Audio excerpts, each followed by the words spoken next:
മനോഹരമായിട്ടുള്ള വെല്ലുവിളി. അല്ലാഹു സുബ്ഹാനഹു വ തആല പറയാണ്,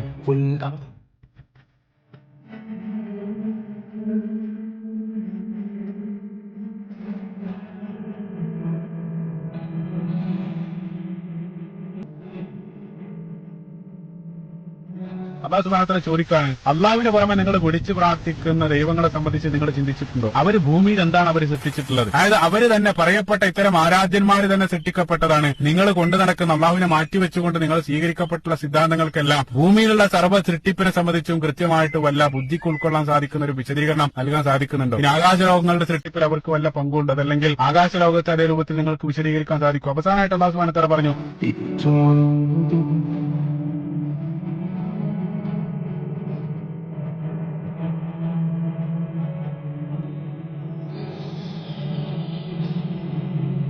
നിങ്ങൾ പറയുന്നത് സത്യമാണ് നിങ്ങൾക്ക് തോന്നുന്നുണ്ടെങ്കിൽ, അതായത് നീ അള്ളാഹുവിനെ മാറ്റിവെച്ചുകൊണ്ട് ഈ പ്രപഞ്ചത്തിന് വല്ല വിശദീകരണവും മറ്റു ആരാധ്യന്മാർ മുഖേന അല്ലെങ്കിൽ മറ്റു വല്ല നിനക്ക് നിന്റെ കയ്യിൽ എന്തെങ്കിലും ഉണ്ടെങ്കിൽ അതിന് തത്തുല്യമായിട്ട് അതിനൊരു വിശദീകരണം നീ നൽകുക എന്നാണ് അല്ലാഹു സുബ്ഹാനഹു വ തആല അവിടെ വെല്ലുവിളിക്കുന്നത്. സുബ്ഹാനല്ലാഹ്. ഈ സങ്കീർണമായിട്ടുള്ള പ്രപഞ്ചം എന്നുള്ളത് അതിന്റെ പിന്നിൽ കൃത്യമായിട്ടൊരു ആസൂത്രണം നിനക്ക് കാണാൻ സാധിക്കുന്നില്ല. പ്രപഞ്ചത്തിലുള്ള ഓരോ സൃഷ്ടികളും ആ സൃഷ്ടാവിന്റെ അസ്തിത്വം നമ്മോട് വിളിച്ചോതിക്കൊണ്ടിരിക്കുകയാണ്. അത് കാണാതിരിക്കണമെങ്കിൽ വല്ലാത്തൊരു അന്ധത തന്നെ കണ്ണിനെ ബാധിക്കണം. അതായത് പരിശുദ്ധ ഖുർആനിൽ ചില ആളുകളെ സംബന്ധിച്ച് പറയുന്നുണ്ട്, അവർക്ക് കണ്ണുകളുണ്ട് കാണുന്നില്ല, കാരണം ഹൃദയങ്ങളിൽ അവരെ ബാധിച്ച അന്ധത കാരണം അവർക്ക് കാണാൻ സാധിക്കുന്നില്ല. ഹൃദയത്തിന്റെ അന്ധത എന്നുള്ളതുകൊണ്ട് ഉദ്ദേശിക്കുന്നത് അഹന്തയാണ്.